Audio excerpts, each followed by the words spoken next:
Alors bonjour chers élèves de deuxième cycle, bon mardi 26 mai, c'est un plaisir de te retrouver. Alors on poursuit notre belle semaine sous le thème des enquêtes policières et je vais commencer donc notre capsule aujourd'hui qui traite de mathématiques avec de l'information concernant les chiens policiers. Ben oui, parce que dans la police, hein, dans le service de police, il y a souvent, la plupart du temps, une section canine où est-ce qu'on a des maîtres chiens hein, qui ont entraîné leurs chiens justement à trouver des indices, à aider justement le service policier à résoudre en fait des situations particulières. Alors ce que je veux te présenter tout d'abord, c'est un chien qui parcourt le métro de Montréal et je te fais écouter un petit extrait puis après on s'en reparle. Alors je te mets ça en grand écran. C'est parti. L'unité canine. Et vous sélectionnez vos chiens comment? On va faire un parallèle avec les humains. Ouais. Et celui qui a besoin de Ritalin dans la classe de primaire, là, c'est en plein type de chien qu'on a besoin. Celui qui bouge tout le temps, qui arrête pas, là, nous autres, c'est bon. Il faut dire aussi que Falco vit avec vous. Tout à fait. Et là, donc, qu'est-ce qu'il fait à la maison? Le goût du travail à la maison, c'est de poursuivre son addiction à la balle, son addiction au jeu, puis qu'il soit à l'aise dans toutes les circonstances possibles. Alors, je m'arrête là pour te laisser le visage de ce magnifique chien. Mais aussi, tu t'as entendu, hein, j'étais un petit peu à la blague que c'était lancé, mais quel genre de chien est bon pour ce travail-là? En fait, on voit souvent les chiens policiers étant des bergers allemands, donc par leur tempérament. Mais aussi, on te parle à la blague que c'est comme un élève dans la classe qui bouge tout le temps, qui est curieux, qui veut intervenir. Eh bien, c'est la même chose avec le chien. Hein. On cherche un chien curieux qui a beaucoup d'énergie pour pouvoir faire des longues heures de travail. Alors, l'autre aspect aussi qu'on a mentionné dans une petite vidéo, c'est que le policier amène le chien à la maison. Donc, ça demande, hein, comme maître chien, d'avoir constamment son chien avec lui pour le rendre à l'aise dans différentes situations et continuer le jeu, parce que le jeu, c'est sa récompense hein, quand il travaille bien. À quoi sert un chien policier, tu le sais? Hein, à cause de son flair, il peut être bon pour, dans ce cas-ci, il nous parlait un petit peu dans la vidéo, dans la capsule, que il était bon, lui, pour repérer les explosifs, les bombes, OK? Mais il peut aussi être bon pour repérer tout ce qui est stupéfiant, les drogues. Il peut aussi être bon dans les situations où est-ce qu'il y a des personnes qui sont disparues, OK? On est à la recherche d'une personne. Et d'ailleurs, à ce propos, il y a un chien qui est entré dans le Panthéon québécois des animaux. Qu'est-ce que c'est? Ben, c'est un endroit où est-ce qu'on réunit tous les plus grands héros animaux. OK? Et je te le montre à l'instant, c'est un chien policier du service de police de Longueuil. Alors, je te le montre à grand écran. Alors ici, ce que tu vois, c'est deux héros poilus entrent au Panthéon québécois. Bon, lui ici a fait quelque chose par rapport à un vol qui s'est passé dans une résidence. Ici, on a l'agent Pascal Belletête avec son chien qui s'appelle Navy et on le félicite, on le récompense avec un immense os, mais aussi avec un certificat de bravoure où est-ce qu'il a intervenu, a été à la recherche d'un individu qui était, qui allait pas très bien et il a fait de longues recherches, plusieurs heures à travers les sous-bois, sous le bord de l'eau, tout ça, pour retrouver cet homme-là qui a survécu à cette situation-là. Donc, on lui remet justement cette médaille de bravoure-là. Alors, bravo à Navy hein, qui a réussi à sauver quelqu'un. Alors, voilà, alors c'est très, très utile hein, dans le travail policier dans différentes circonstances. Alors, c'est pour ça que je voulais te le souligner aujourd'hui. Es-tu prêt à commencer tes mathématiques? C'est parti. Alors, comme à tous les mardis, je commence avec un nombre du jour, mais avant tout, je vais commencer avec une équation mathématique. Ben oui, parce que hier, je t'avais laissé avec une énigme que tu devais résoudre. La voici. Alors, ça, c'est ma solution. Alors, tu avais 5 plus 7, si je ne me trompe pas, égale 2. Tu devais donc déplacer l'addition ici, le petit bâton d'addition, et le mettre ici pour en former un 9. Alors, 9 moins 7, c'est bien égal à 2. Alors, tu notes l'indice relié à notre enquête. Alors, disparition de vélo, les trois jeunes décident d'aller enquêter, d'aller voir des témoins peut-être de cette situation-là. Et une vieille dame qui est assise sur un banc de parc leur mentionne qu'elle est certaine qu'elle aurait vu quelqu'un prendre le vélo et que ce serait un garçon puisqu'il avait les cheveux courts. Alors, souviens-toi de ça, un garçon aux cheveux courts hein, pour trouver notre coupable à la fin de la semaine. Alors, c'est parti, mathématiques. Ce que je veux faire avec toi, c'est regarder cette suite numérique-là. Oh, il manque un petit bout ici, mais on va la regarder ensemble et ça va nous aider à trouver notre nombre du jour. Alors, si j'avais à regarder chacun des nombres, on doit trouver, tu te souviens, c'est une notion qu'on a travaillée les semaines précédentes, on doit trouver l'écart, la différence entre chacun des nombres. Alors, si je veux faire la différence entre 325 145, 325 150. Alors, je vois que c'est les dizaines qui sont modifiées avec l'unité.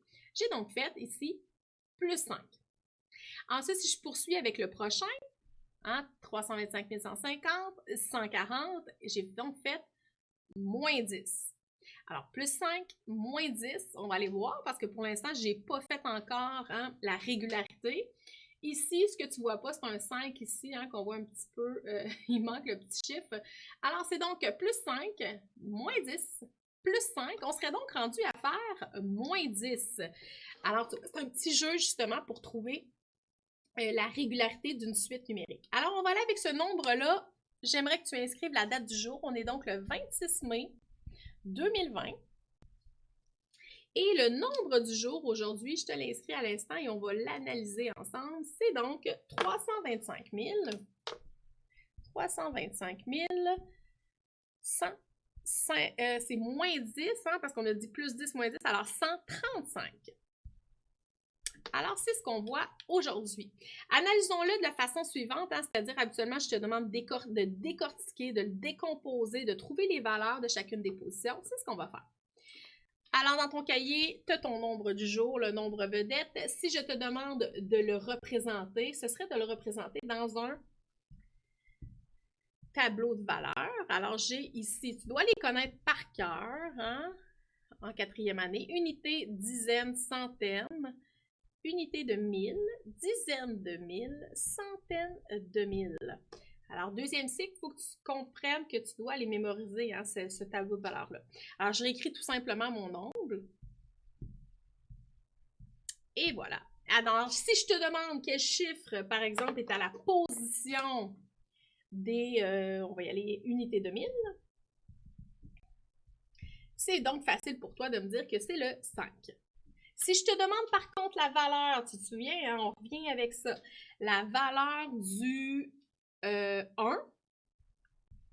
ce serait quoi la valeur du 1? Bien, c'est une centaine, donc c'est 100. Si j'ai à te demander maintenant combien il y a, tu te souviens de cette question, c'est qu'on doit savoir qu'il y a des choses cachées, des valeurs cachées. Combien de centaines? Alors, c'est pas 1.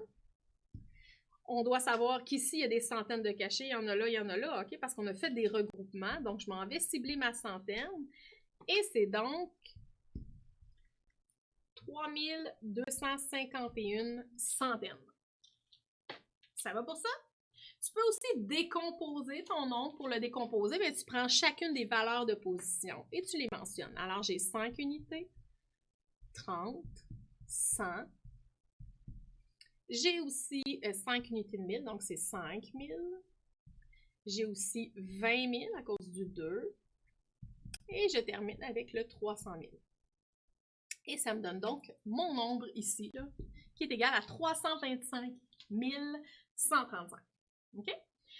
Qu'est-ce que j'ai d'autre aussi que je pourrais te dire? Bien, ça serait d'arrondir le nombre. On avait tranquillement vu ça. J'avais rajouté cette option-là aussi pour analyser un nombre. Alors, si je veux arrondir à, disons, à la centaine, on va travailler la centaine aujourd'hui, arrondir à la centaine.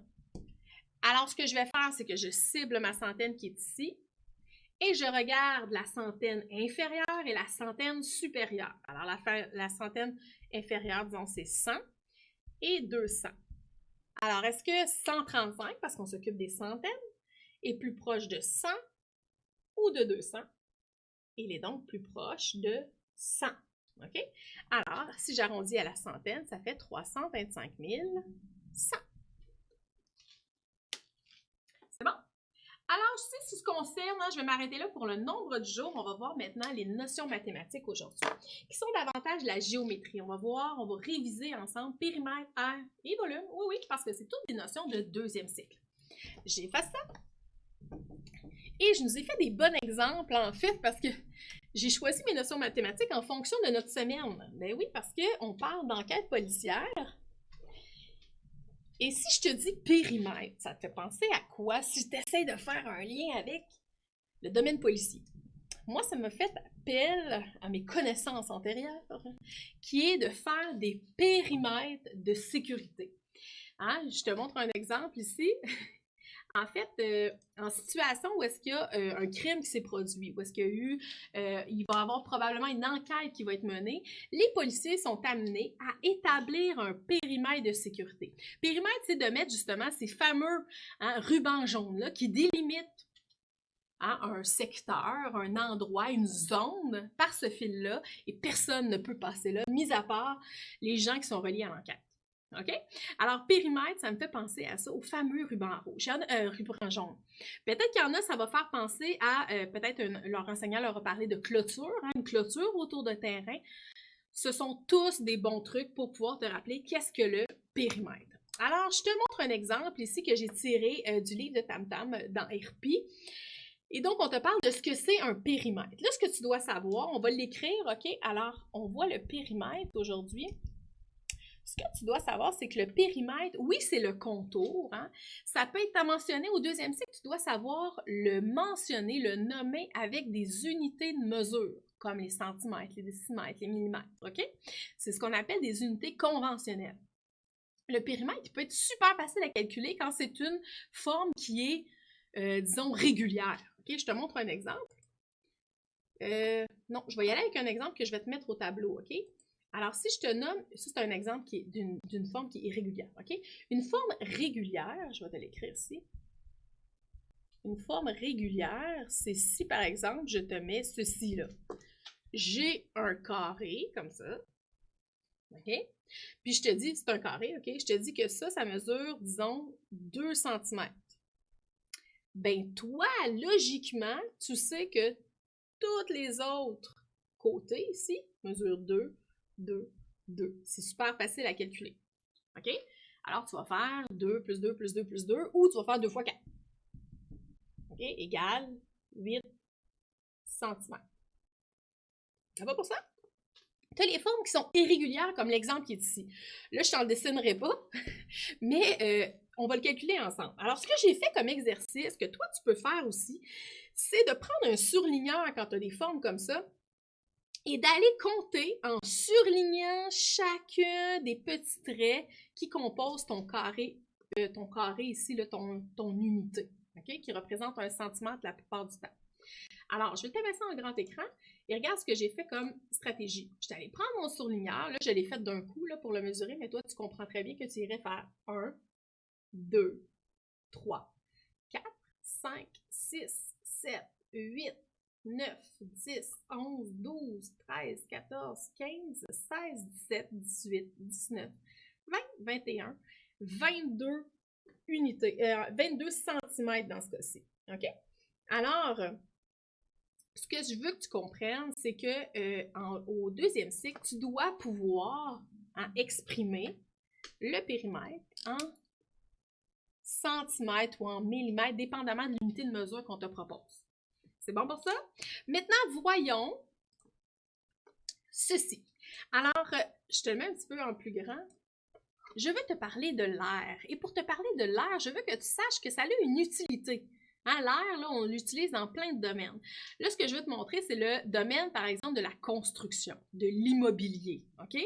Quand tu as une maison, OK, moi j'ai une maison, j'ai un terrain. Le terrain est exprimé avec un périmètre et avec une aire aussi. OK? Et si je te parle de pièces, j'achète une maison, j'ai par exemple le plan de ma maison, les pièces sont déterminées avec un périmètre et avec une aire. Et c'est la même chose avec les fenêtres, les portes, les planchers, où est-ce qu'on pourrait avoir des tuiles, par exemple, peut-être c'est le cas dans ta classe, où est-ce que tu as des tuiles et tu pourrais très bien calculer l'aire de ta classe. Tu vas te souvenir de ça? OK. Dans ton cas, au deuxième cycle, plutôt que de l'exprimer avec des unités conventionnelles, tu vas utiliser le fameux carré unité. OK? Alors, je vais t'écrire ici R. C'est la deuxième notion qu'on voit. Et l'air, tu l'exprimes avec des carrés unités. C'est ce que je veux que tu te souviennes. OK? Au troisième cycle, ça va être un petit peu différent. On va réutiliser les unités de mesure traditionnelles. Alors, carré, unité. Alors, on te donne un exemple. Pourquoi on te donne un triangle ici? C'est que ça se peut que ta forme elle soit irrégulière et qu'en plus, tu aies des moitiés de carré. C'est fort possible. Alors, je te donne un exemple qui est celui-ci. J'ai fait la même chose hein, que ce que j'ai fait, la même technique. C'est de prendre ton crayon et d'aller inscrire des chiffres dans chacun des carrés. Bon, bien évidemment, tu peux prendre ton doigt, là, puis compter, puis mémoriser. Là, mais tu pourrais aussi aller inscrire dans chacun des petits carrés la quantité, le nombre de carrés. Alors, on y va ensemble. 1, 2, 3, 4, 5, 6, 7, 8, 9, 10, 11, 12, 13, 14, 15, 16, 17, 18, 19, 20, 21, 22, 23 carrés unités. Alors, tu comprends, je l'exprime de cette façon-là. 23 carrés unités. Si je voudrais t'en laisser une trace dans ton carnet, ça pourrait être tout simplement de faire quelque chose comme ceci. Et combien ici j'ai de carrés unités? Ben, je les compte, j'en ai 2, 4, 6, 8. J'ai donc 8 carrés unités. Ça va pour l'air? Maintenant, l'autre chose que je voulais voir avec toi, c'est le périmètre et je vais terminer avec ça aujourd'hui. Pas le périmètre plutôt, mais le volume. Et le volume, il est fort utile parce que c'est ce qui permet de représenter le fameux 3 dimensions. Le fait qu'on n'a pas juste hein, un 2 dimensions, hein, comme une feuille, un dessin sur une feuille, on a aussi une profondeur. Et regarde l'image que j'ai sortie. Tu connais ça, cette image-là, je te demande plus grand? C'est une fameuse imprimante 3D. Ah oui, ils ont même fait, hein, depuis les dernières semaines, à cause du confinement, tout ça, là, les visières, il y a des machines comme ça, des imprimantes 3D qui ont imprimé là, tout ce qui a rapport avec des visières, justement, pour en créer. Habituellement, c'est toutes des molécules hein, qui se rejoignent ensemble pour créer quelque chose en 3 dimensions. Alors, je voulais juste te faire un petit clin d'œil à ça parce que ça existe, hein, cette fameuse imprimante 3D. L'imprimante 2D, c'est celle qu'on connaît, qu'on a la plupart du temps dans notre maison. Alors, le volume, on va s'en faire un exemple parce que toi, comment tu vas nommer le résultat d'un volume quand tu vois une figure comme celle que je te présente à l'instant? C'est plutôt que de parler de carré unité, tu vas parler de cube unité. Deuxième cycle, on exprime ça en cube unité. Alors, si on fait celui-ci ensemble, tu peux utiliser différentes stratégies, OK? Moi, ce que j'aime faire, c'est d'essayer de parler par couche. Alors, la première couche, tu vois, j'ai 1, 2, si je calcule, j'allais le faire avec mes doigts, mais je pense que j'allais avec ma souris. 1, 2, 3, 4, 5, 6, 7 et 2 de profondeur. Donc, je peux faire 2 fois 7. J'ai 14. Alors, j'ai une couche de 14. Ensuite, j'en ai une deuxième couche qui a 14 aussi. Alors, qu'est-ce que ça fait? Bien, je peux le calculer. 14 plus 14, ça me donne 28. Et j'ai la troisième couche qui a, bien là, je peux les compter parce que c'est visible. 1, 2, 3, 4, 5, 6, 7, 8. J'en ai 8, donc je ferais 28 plus 8. Ça me donnerait 36 cubes unités. Tu vas te souvenir de ça? La différence entre périmètre, aire et volume qui doit être maîtrisée. Hein? Ben, tu vas continuer à le voir au troisième cycle, mais avec cette façon-là de le nommer. Maintenant, il me reste quelques minutes pour te présenter, bon, je suis allée un petit peu vite, l'énigme de la journée. OK? Je vais effacer ça parce que j'ai l'impression que je ne peux pas te parler. Attends un petit peu, là. Alors, tu le sais, à toutes les fois, il y a une énigme. Hein, chaque journée, on en a vu une hier, on en voit une aujourd'hui. C'est une énigme visuelle. Tu l'as un petit peu entrevue parce que j'ai changé la diapositive. Tu vas donc voir une image remplie de pandas. Mais à travers cette image, il y a un chien. Et je veux que tu essaies de la repérer. Bon, bien évidemment, étant donné que les capsules sont possibles d'être écoutées par la suite, tu peux très bien prendre ton temps pour observer, mais je simule que tu as quelques secondes, OK, pour essayer de la trouver. Alors, je te montre ça à l'écran, plein écran, tu as quelques secondes pour essayer de trouver le chien visible dans cette illustration. C'est parti!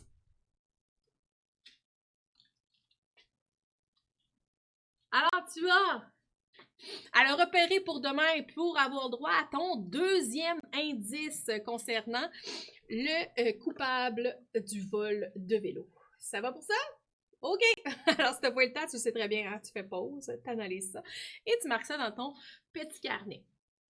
Maintenant, ce que je veux faire avec toi, ben, c'est te rappeler qu'à 16h30, hein, c'est en fin d'après-midi, je m'entretiens avec Lou Pascal. Et donc, j'aurai la chance de savoir un peu plus de choses sur son parcours, sur ce qu'il fait, sur ce qui l'anime au quotidien par rapport à son travail.